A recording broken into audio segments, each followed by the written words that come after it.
मैंने पहले भी कहा, इनका विकास का मॉडल क्या था? परिवारवादी था, तुष्टीकरण का था, दंगाइयों को पलवित और पोषित करने का था।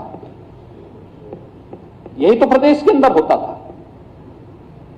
जेपी के नाम पर राजनीति करने वाले नहीं कर पाए, लेकिन हमारी सरकार ने किया है। और मुझे इस बात का गौरव की अनुभूति होती है कि मुझे दो बार उस जन्मभूमि में जाने का अवसर प्राप्त हुआ।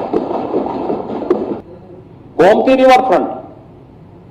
रिवर फ्रंट कुल 300 करोड़ रुपए की परियोजना, खर्च हो गए 1400 करोड़।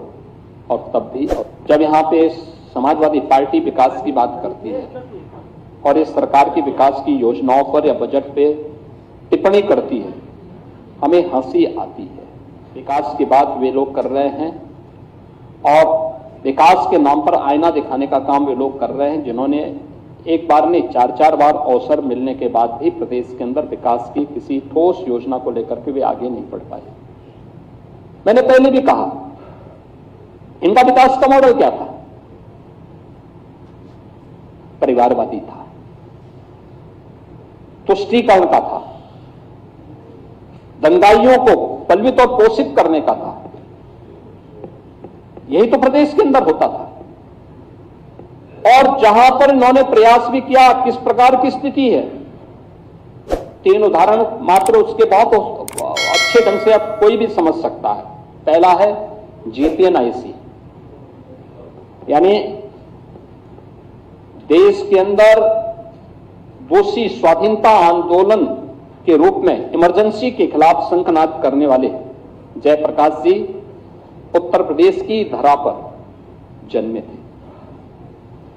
और यह हमारी सरकार को इस बात पर गौरव की अनुभूति होती है कि जेपी की अंतिम इच्छा का सम्मान हमारी सरकार ने किया है। उनकी जन्मभूमि पर हॉस्पिटल निर्माण के साथ साथ बेहतर कनेक्टिविटी के लिए जो उनकी इच्छा थी, जेपी के नाम पर राजनीति करने वाले नहीं कर पाए, लेकिन हमारी सरकार ने किया है। और मुझे इस बात का गौरव की अनुभूति होती है कि मुझे 2 बार उस जन्मभूमि में जाने का अवसर प्राप्त हुआ। लेकिन जेपी के नाम पे जेपीएनआईसी कुल डीपीआर बनती है 200 करोड़ की, यानी विस्तृत परियोजना रिपोर्ट बनती है 200 करोड़ की। 800 करोड़ खर्च हो गए और तब भी अधूरा। ये इनका डेवलपमेंट का मॉडल है, अधूरा। पूर्वांचल एक्सप्रेसवे अलाइनमेंट तय किए, लेकिन लैंड नहीं ली। टेंडर अवार्ड हो गए, ये इल्लीगल है। किसी भी प्रोजेक्ट में जब तक आपके पास 80% लैंड नहीं आ जाती, तब तक आप टेंडर की कार्रवाई को आगे नहीं बढ़ा सकते। लेकिन यहां पे इल्लीगल तरीके से किए गए। और किस रूप में इसको बढ़ाया गया? टेंडर अवार्ड हो गए। गोमती रिवर फ्रंट कुल 300 करोड़ रुपए की परियोजना, खर्च हो गए 1400 करोड़। और तब भी अपने क्षेत्र की अन्य खबरों को देखने के लिए चैनल को सब्सक्राइब, लाइक जरूर करें।